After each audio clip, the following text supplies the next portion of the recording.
नमस्कार मित्रों, मैं हूं श्याम बिहारी शर्मा उर्फ श्याम पचौरी और आज मैं आपको बताने वाला हूं कि आर्थराइटिस से किस प्रकार से आप अपने को मुक्त कर सकते हैं।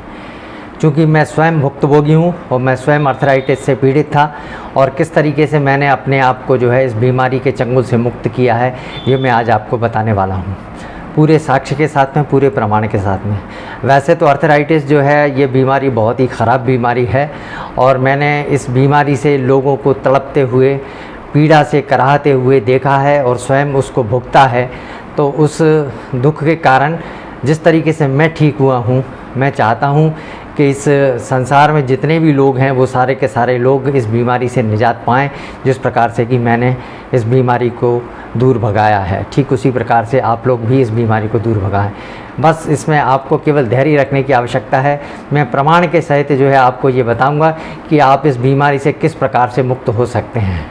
लेकिन आपको धैर्य रखना होगा, आपको सोचना होगा, समझना होगा और मेरे कहे अनुसार कार्य आपको करना होगा। तो निश्चित रूप से आप इस बीमारी से वर्ष भर के अंदर मुक्ति पा सकते हैं। तो मैं ज़्यादा देर न करते हुए चलिए आपको साक्ष्य सहित बताता हूँ कि मेरी स्थिति जो है क्या थी और अब वर्तमान में मेरी स्थिति क्या है। मैंने इसके लिए एक छोटा सा वीडियो भी बनाया है कि चूँकि जब मैं बीमार था, तो जब मेरे को आर्थराइटिस हुआ था तो मैंने दिल्ली में डॉक्टर ए एन मालवीय जी का इलाज कराया। वहाँ ISIC हॉस्पिटल में मुझे भर्ती रखा गया और भर्ती होने के कारण मेरे पैरों में और नाभि में जो इंजेक्शन लगाए गए, कुछ गोलियां दवाइयां दी गई, उससे मैं काफ़ी हद तक ठीक हो गया था। लेकिन बार बार ये बीमारी उभर कर जो है वो आ जाती थी। तो उस बीमारी से लगातार जो है वो किस तरीके से मैं लड़ता रहा हूँ और किस तरीके से मैंने अपने धैर्य को बना कर रखा है, वो मैं आज आपको बताने वाला हूँ कि किस तरीके से मैंने अपने आप को रिकवर किया है।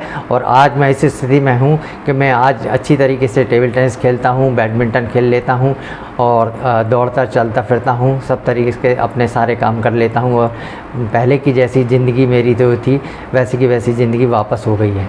वरना एक समय ऐसा था कि मैं बिस्तर पर आ गया था और मुझको मेरे परिवार वाले उठाकर एक जगह से दूसरी जगह पर रखा करते थे। तो ये स्थिति आपकी ना बने, क्योंकि ये बीमारी का नाम ही ख़राब है, आर्थराइटिस। इसमें मैंने लोगों को पीड़ा से तड़पते हुए देखा है। जब मैं अस्पताल में भर्ती था, जब डॉक्टरों के पास जाता था तो उनके पास में ऐसे ऐसे पेशेंट आते थे कि जिनकी उंगलियां डिफ़ॉर्म हो गई हैं, जिनसे चलते नहीं बन रहा है, जिनकी कमर झुक गई है, जिनकी गर्दन अकड़ गई है, जिनके जॉइंट्स स्टफ़ हो गए हैं। तो ये सारी की सारी बीमारियाँ जो है वो इसी आर्थराइटिस के कारण हैं और इस आर्थराइटिस को हम वास्तव में क्योर कर सकते हैं, ये मैं आज आपको बताने वाला हूँ। तो सबसे पहले तो मैं आपको अपनी कुछ रिपोर्ट्स बताऊँगा कि इस रिपोर्ट में क्या लिखा हुआ है। डॉक्टर एन मालवीय जी ने जो मुझे सबसे पहले एनालिसिस किया था, मैं HLV-27A पॉजिटिव हूँ, तो वो उन्होंने डायग्नोस किस प्रकार से किया था और किस प्रकार से ट्रीटमेंट दिया था वो मैं आपको बताता हूँ। और उसके कारण मुझे TB हो गई थी, चूँकि वो इंजेक्शन्स जो मैं एडालिप का जो इंजेक्शन लेता था, उस इंजेक्शन के कारण मुझे TB हो गई थी। तो 6 महीने तक मुझे मेरा TB का भी इलाज चला। तो मैंने TB को भी क्योर किया और अपने इस आर्थराइटिस को भी क्योर किया और अब मैं सामान्य ज़िंदगी जी रहा हूँ। तो मैं अपनी रिपोर्ट्स आपको दिखाता हूँ और अपना कुछ वीडियो दिखाता हूँ, जिससे आपको पता चलेगा कि मैं वास्तव में बीमार था अथवा नहीं था और मैंने किस प्रकार से उसको क्योर किया है। इस बीमारी को क्योर करने का जो तरीका है उसमें 2 या 3 बातें आपको विशेष रूप से ध्यान रखनी है। नंबर 1, पहली आपकी दिनचर्या, वो दिनचर्या आपकी व्यवस्थित होना चाहिए। नंबर 2, आपका जो खान पान है वो मेरे कहे अनुसार होना चाहिए या आपके अपने अनुसार होना चाहिए। नंबर 3, आपकी जो एक्टिविटीज़ हैं वो एक्टिविटीज़ जो है किस तरह की होंगी और कैसी होंगी, किस तरह का योग और किस तरह का प्राणायाम और किस तरह की एक्सरसाइज आप करेंगे, ये मैं आपको क्रमशः चरणबद्ध तरीके से आपको बताऊंगा। अभी फ़िलहाल इस वीडियो में मैं इतना ही आपको बताना चाहता हूँ कि मेरी रिपोर्ट क्या थी, मेरी क्या स्थिति थी पहले और आज मेरी स्थिति क्या है, वो आप देख लीजिए। इसके बाद फिर मैं आपको ये बताता हूँ कि किस तरीके से मैं इस बीमारी से दूर हो सका हूँ। ये देखिए, ये डॉक्टर AN मालवीय जी हैं दिल्ली के, उनका पर्चा है। ये उनका इलाज जो है वो चला था मेरा ये 15 जनवरी 19 का पर्चा है, जिसमें ये डॉक्टर साहब ने मुझे डायग्नोज़ किया था और डायग्नोज़ करने के बाद में मुझे भर्ती किया था ISIC हॉस्पिटल में, और फिर ये ट्रीटमेंट मुझे लिखा था। आप देखिए इस ट्रीटमेंट में जो लिखा है वो एडालिप का इंजेक्शन है पहला, फिर दूसरा जो है फॉलीटैक्स है, फिर आपका जो है मेड्रोल है, मेड्रोल के बाद फिर ये फॉलिक एसिड के लिए विटामिन B1 B6 B12 की जो है वो जॉइंट फॉल प्लस कैप्सूल्स हैं, और फिर इसके बाद आपका ये साज DS टैबलेट है, और कैल्सीफेरॉल है विटामिन D3 के लिए, और कैल्शियम के लिए उन्होंने नेचुरल कैल्शियम का ज़्यादा बोला था। वैसे उन्होंने लिखा था कि इसमें आपको नेचुरल कैल्शियम लेना है, जिसमें कि चीज़ है, योगर्ट है, मिल्क है, डार्क लीफी ग्रीन्स हैं, स्पिनाच है, काले हैं लम्स है, एंड कोलार्ड ग्रीन्स हैं, ब्रोकोली है, ये ऑरेंज है ना, सरसों का साग है, वाइट बीन्स है, सोयाबीन्स हैं, टोफू है, आलमंड्स हैं, ये सारी चीज़ें जो है वो लेना है अपने को। और इसके साथ में जो है वो आपका ट्रीटमेंट उन्होंने ये लिखा हुआ था, पूरा का पूरा ट्रीटमेंट उनका है ये सारा का सारा। और नेक्स्ट फॉलोअप के लिए जो है उन्होंने ये डेट दी थी 18 अप्रैल 1900, और ये एडमिट किया था उन्होंने मुझे ISIC में। दिल्ली में मुझको इस हॉस्पिटल में एडमिट किया गया था। ये मेरी उस समय की फ़ोटो है जब मैं बीमार था, जब मैं पीड़ित था, उस समय की फ़ोटो। ये मेरा आज का सुबह का जो है वो वीडियो है, जो मैंने सुबह रिकॉर्ड किया है आपके लिए, कि पहले मेरी स्थिति क्या थी और आज मेरी वर्तमान में स्थिति किस प्रकार की है। ये आप स्वयं देख लीजिए, मैं स्वयं इसका साक्षी हूँ और ये प्रमाण सहित आपको दे रहा हूँ कि मैं किस प्रकार से एक्सरसाइज कर सकता हूँ, किस प्रकार से योगा कर सकता हूँ, किस प्रकार से उंगलियाँ चला सकता हूँ, अपने हाथ चला सकता हूँ, एक्सरसाइज कर सकता हूँ, प्राणायाम कर सकता हूँ। ये सारी चीज़ें मैं आपको बता रहा हूँ। तो साथियों, आपने मेरी रिपोर्ट देखी और मेरा वीडियो भी देखा कि वर्तमान में मैं किस तरीके से खड़ा हुआ हूँ और किस तरीके से अपने हाथ पैर चला सकता हूँ। अब सबसे पहली चीज़ जो मैं आपको बताने जा रहा हूँ, जो आपको करना है, वो सबसे पहली चीज़ ये है, आपको प्रातःकाल उठना है। और प्रातःकाल उठकर सबसे पहले आपको अपने नित्य कर्म से निवृत्त होकर, यदि आप नहीं उठ सकते हैं तो बेड पर ही करें, आप कुर्सी पर बैठे हैं तो कुर्सी पर ही बैठकर करें।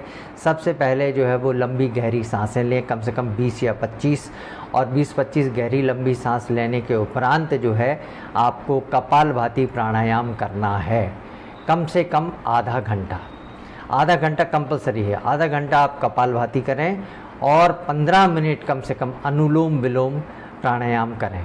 वो आपको अगर आप कपालभाति और अनुलोम विलोम के बारे में जानते हैं तो ठीक है, नहीं तो आप जो है किसी भी YouTube पर देख लीजिए, अथवा आपको मैं अगले एपिसोड में सारी चीज़ें करके बताऊंगा कि किस तरीके से जो है वो हम अनुलोम विलोम प्राणायाम और कपालभाति प्राणायाम करते हैं। तो सबसे पहला काम तो ये है कि आपको, अगर आप लेटे हैं तो लेटे रहें, बैठे हैं तो बैठे रहें, और अगर चल फिर सकते हैं तो कोई दिक्कत नहीं है, आराम से चल फिर के बैठकर जो है वो योग और प्राणायाम दोनों कर सकते हैं। तो पहली चीज़, आपको प्रातःकाल उठना है, और प्रातःकाल उठकर ये आपको ये 2 प्राणायाम निश्चित रूप से करना है। आधा घंटा कपालभाति और 15 मिनट आपको करना है अनुलोम विलोम। बस ये 2, इसके अलावा आपको कुछ नहीं करना। इसके बाद फिर छोटी सी एक्सरसाइज हैं, जितनी भी आपसे बन सकती हैं कोशिश कीजिए। आप हो सकता है कि आपके पैर ना उठें, लेकिन आप उनको उठाने की कोशिश कीजिए, थोड़ा थोड़ा सा उठाने की कोशिश कीजिए। अगर आपसे बनता है तो ठीक है, नहीं बनता कोई दिक्कत नहीं है।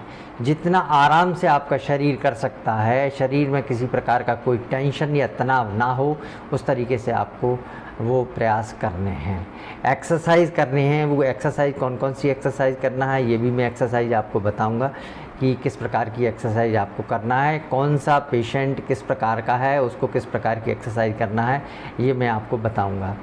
तीसरी चीज़, आपका जो भोजन है उस भोजन को आपको नियमित करना होगा और भोजन में उन पौष्टिक चीज़ों को लेना पड़ेगा जो मैं आज आपको बताऊंगा।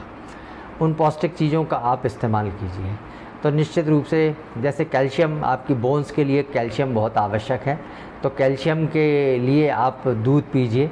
अगर दूध आपसे नहीं पिया जाता तो आप कैल्सीमैक्स पी टैबलेट, कैल्शियम की टैबलेट्स आती हैं वो खाइए। वैसे नेचुरल कैल्शियम अगर आप लेंगे तो बहुत ज़्यादा अच्छा होगा। कैल्शियम लीजिए, विटामिन लीजिए, फाइबर युक्त चीज़ें लीजिए। और पेंटॉप डी अधिकांशतः लिखते हैं डॉक्टर लोग, हमेशा जब भी आपको गोली देते हैं तो वो पेंटॉप ज़रूर लिखेंगे। तो पेंटाप्रोजोल हमेशा लेने की जगह आप रात के समय जो है वो कायम चूर्ण का या किसी ऐसे चूर्ण का इस्तेमाल कीजिए, या ईसबगोल की भुस्सी उसका इस्तेमाल कीजिए तो ज़्यादा बेटर रहेगा, जिससे आपको गैस भी ना बने और आपके शरीर में कोई तकलीफ़ भी ना हो। तो खान पान में आपको मेथी दाना जो है उसको गलाकर रात में रखना है 2 चम्मच, और सुबह उठकर उसका पानी पीना है। और जो बची हुई मेथी है उसको आप सब्जियों में डालकर जो है वो खा सकते हैं। तो खान पान में आपको मेथी लेना है। इसके बाद अखरोट, यदि आप संभव हो तो अखरोट लें, अखरोट खा सकते हैं, बादाम खा सकते हैं, ये चीज़ें। और मखाने आप सेक कर रख लीजिए, मखाने खाइए आप। तो इन चीज़ों से आपको बहुत सारी एनर्जी और प्रोटीन्स मिलेंगे, तो ये चीज़ें खाइए। और ज़्यादा प्रोटीन वाली, हाई प्रोटीन वाली चीज़ें मत खाइए। बहुत सारी चीज़ों के लिए डॉक्टर लोग मना करते हैं, तो उन चीज़ों को मत खाइए जो आपके शरीर में जो है तकलीफ़ बढ़ाती हैं। ऐसी चीज़ों को आप अवॉइड कीजिए। खट्टी चीज़ों को अधिकांशतः आप नेगलेक्ट कीजिए, है ना। तो बहुत सारे फल फ्रूट्स आप अधिकांश लीजिए, जितने भी फल फ्रूट ले सकते हैं। लिक्विड ज़्यादा से ज़्यादा लीजिए। रोटियां जो है कम से कम खाइए, उसकी जगह अंकुरित चीज़ें खाइए, अंकुरित दालें खाइए, अंकुरित अनाज खाइए। इस तरह की चीज़ें आप ज़्यादा खाइए। और दूसरे विटामिन से संबंधित चीज़ें जो है साइट्रिक एसिड जिनमें होता है, जैसे नींबू वगैरह हैं, ये आप ले सकते हैं, है ना। और कोई ऐसी फल फ्रूट्स जिनमें बहुत सारे विटामिन और प्रोटीन्स होते हैं, उनको आप अपने भोजन में सम्मिलित कर सकते हैं। और भोजन का शेड्यूल भी आपको निश्चित रूप से अलग अलग तय करना होगा, वो मेरे बताए अनुसार करना होगा। अगले सत्र में जो है मैं ये सारी चीज़ें आपको बताऊंगा कि किस तरीके से आपको भोजन का जो चार्ट बनाना है, और उस चार्ट के अनुसार ही आपको जो है ये भोजन करना है। तो निश्चित रूप से आपको ये लाभ 100% मिलेगा। लेकिन आपको एक चीज़ ध्यान रखना होगी कि आपको अपने ऊपर विश्वास रखना होगा, आपको पॉजिटिव थिंकिंग रखनी होगी, क्योंकि हम जानते हैं कि इसमें नेगेटिविटी बहुत ज़्यादा आती है। क्योंकि मैं खुद उस परिस्थिति से गुजरा हूँ। जब मैं बीमार था, बिस्तर पर था, तो मैं सोचता था कि ईश्वर मुझे उठा क्यों नहीं लेता है, इतना कष्ट, इतनी पीड़ा मुझे क्यों देता है, इतना दर्द, इतना कष्ट मुझे क्यों मिलता है। मैं बार बार यही सोचा करता था, और हमेशा नकारात्मक विचार जो है मेरे मन में आया करते थे। तो धैर्य रखें, विश्वास रखें, अपने ऊपर विश्वास रखें, ईश्वर पर विश्वास रखें, और कठोर परिश्रम के द्वारा और धैर्य के द्वारा और आत्मविश्वास के द्वारा आप अपनी इस गंभीर बीमारी को दूर कर सकते हैं।